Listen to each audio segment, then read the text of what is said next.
पूर्व प्रधानमंत्री व भारत रत्न अटल बिहारी वाजपेयी के 100वें जन्मदिन पर देश भर में कई आयोजन हो रहे हैं। भाजपा भी अपने दिवंगत नेता को विभिन्न आयोजनों के जरिए याद कर रही है। इंदौर में पार्टी कार्यालय पर अटल जी के जीवन पर आधारित प्रदर्शनी लगाई गई। इसका शुभारंभ भाजपा के नगर अध्यक्ष गौरव रणदीवे ने किया।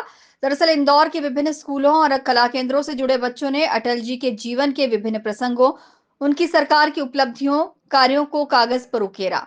इनमें बच्चों ने अटल सरकार की पोखरण परमाणु विस्फोट, ग्रामीण सड़क योजना, स्वर्णिम चतुर्भुज सड़क योजना, नदी जोड़ो अभियान जैसी कई बड़ी योजनाओं और कार्यों को शामिल किया। सद्य अटल बिहारी वाजपेयी जी की जन्म जयंती का 100वां वर्ष पूर्ण हो रहा है। हम सभी कार्यकर्ता माननीय प्रधानमंत्री जी के नेतृत्व में आज का दिन सुशासन दिवस के रूप में मनाते। देश में ही नहीं, दुनिया में अटल जी एक आदर्श राजनेता कैसा होना चाहिए और राजनेता का चरित्र कैसा होना चाहिए, उनका काम कैसा होना चाहिए, अगर इसको देखें तो मुझे लगता है कि अटल जी से बड़ा कोई उसका उदाहरण नहीं हो सकता।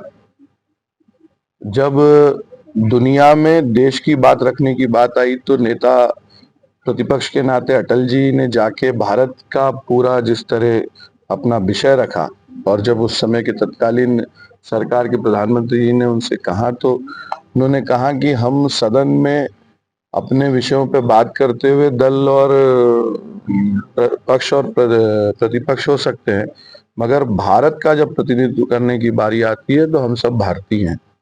ऐसे हमारे अटल बिहारी वाजपेयी जी, जिन्होंने अनेक ऐसे काम किए, चाहे नदी जोड़ो हो, चाहे प्रधानमंत्री ग्रामीण सड़क योजना हो, चाहे चतुर्भुज सड़क योजना हो, और ऐसे मुझे लगता है कि वो एक रोल मॉडल है पूरे हम जैसे अनेक अनेक भारतीय जनता पार्टी के कार्यकर्ताओं के लिए भी, और पूरे भारत की असंख्य जनता आज भी अटल जी को एक युग पुरुष के नाते याद करती है। इस प्रदर्शनी को देखने के लिए भाजपा के कार्यकर्ता और नेता भी बड़ी संख्या में पहुंचे और इस पहल की सराहना की।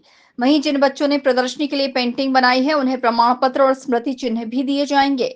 Bureau report, INN news, Indore.